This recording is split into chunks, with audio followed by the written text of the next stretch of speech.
The shooting at Kagiso Secondary School on Friday has once again put safety at schools under the spotlight. It's alleged an intruder came onto the school grounds when the main gate was opened for a car to drive in. He apparently proceeded to the admin block and demanded to see the principal. When he was told the principal wasn't available, he allegedly drew a knife and stabbed a teacher in the hand. This prompted another teacher to shoot the man and kill him. Let's get reaction from Jeremy Vearey. He's a strategic advisor for Gun-Free South Africa. Mr. Vearey, good morning and thank you very much for your time. You know, that particular story at Kagiso and a number of other stories of violence in schools really speaks to the concern around the proliferation of guns in our society, which is most certainly concerning. Just your reaction to what we saw last week.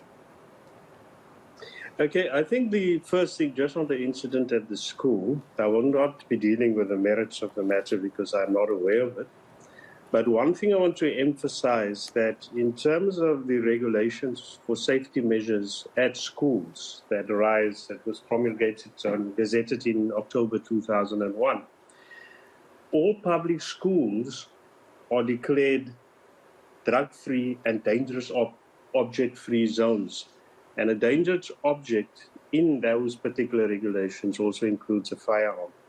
So firstly, in terms of no matter the circumstances, if you had such a firearm at the school, it would be subject to investigation relating the reasons why against that particular regulation. But furthermore, the minister issued a notice 749 in 2004, it was gazetted in May of that year, that declared all schools and other learning institutions, including institutions for higher education and universities, as firearm-free zones, very specific in terms of Section 140 of the Firearms Control Act of 2000. Now, it was clearly stated that in that particular 749 notice that without the authorization of the minister, no person may allow any firearm or ammunition to be in a firearm-free zone or carry any firearm or ammunition in a firearm-free zone or store any firearm or ammunition in a firearm-free zone. So firstly, in terms of its express prohibition, I think the law is quite clear in terms of that particular incident. And I suppose that's probably why we understand that the Education Department has actually started some sort of an investigation to establish why the school teacher and how he was able to bring a gun into the school. But that type of a conversation has also divided society because some are of the view that given that an intruder came, the colleague could have died if it wasn't for the other colleague who had a gun. But in this instance, the bigger question is, what did this school teacher who brought a gun to school know that parents didn't know about the safety in that school or even his colleagues?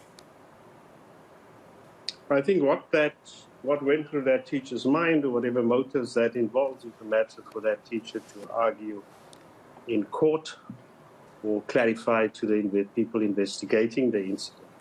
But let me just use my practical experience in this. I'm an ex-teacher and I'm an ex-station commander of Mitchell's Plain that has 136 schools, quite a 12 or 14 high schools, and in a gang-infested area.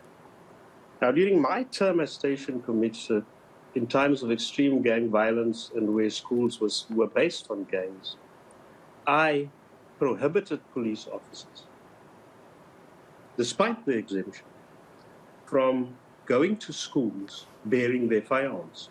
And absolutely nothing ever happened to them in the 10 years that I was there.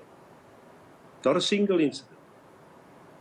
And in the course of where we were asked to even search children or in some cases intervene, we never found the need to intervene with a firearm in those situations. We're able to contain and deal with the situation professionally because we were competently trained to deal with that in that particular context. So firstly, the presumption that seems to be part of the debate that the automatic response requires that firearm, I'm talking in general here and not to the specific merits of the case, is even born false by a police officer like myself who was a station commander and been on street policing in gang-infested areas and have been called to schools several times to deal with armed gangs. Mm-hmm. So you need to properly assess the threat. What exceptions there exist to those extremes, you know? Mm-hmm. So you need to properly assess the threat, I take it, in this instance. And then let's go to the bill to remove all firearms from civilians. It seems to be one that is welcomed. We know that Minister Cele is somebody that's going to be pushing ahead with that. But some are saying, shouldn't it be accompanied by a program to ensure guns don't land in the hands of criminals in this instance, where a number of citizens, particularly business owners, farm owners, would feel that they are the ones to surrender their firearms, but firearms at times in police stations end up being stolen and landing up in the hands of civilians, criminals who then kill them? All those things.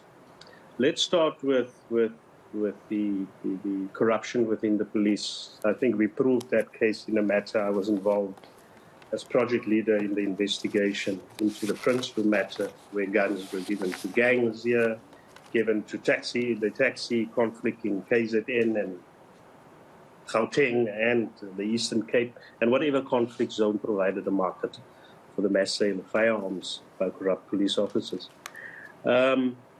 What clearly that example showed us is that you need a dedicated capability, given the scale of firearms out there, whether provided by channels of corrupt police authorities or by civilian losses at the scale at which they exist, that you need a dedicated capability to go and retrieve those firearms. And I'm saying that is of such vital importance that we cannot learn that lesson for years in and years out, that we try to tackle this problem through random, by luck, roadblocks and get happy when we get 4 guns at a roadblock, while we do not see the need to tackle the problem with a specialized unit like the firearm investigation unit we had before in history. And I'm not talking about the smaller Nyana unit at the Hawks. They can never deal with the scale of it. And I want to deal with another problem of the firearms out there. Do you know that when a person is convicted of a murder with a firearm, they are also convicted of illegal possession of a firearm, and this without the firearm ever having been found by the police or being part of the evidence package at court? Now, if you think about this practically, there are thousands of such cases that have been so-called finalized, that have resulted in sentences where people have gone to jail for the murder or whatever with a firearm or robbery with a firearm, where those firearms were never retrieved. Now, why were they never retrieved as a dedicated operation? Because there was no requirement for them to be retrieved, because the case was considered finalized and finally filed once we had the conviction in court and we had the permanent sentence and we could close the case docket.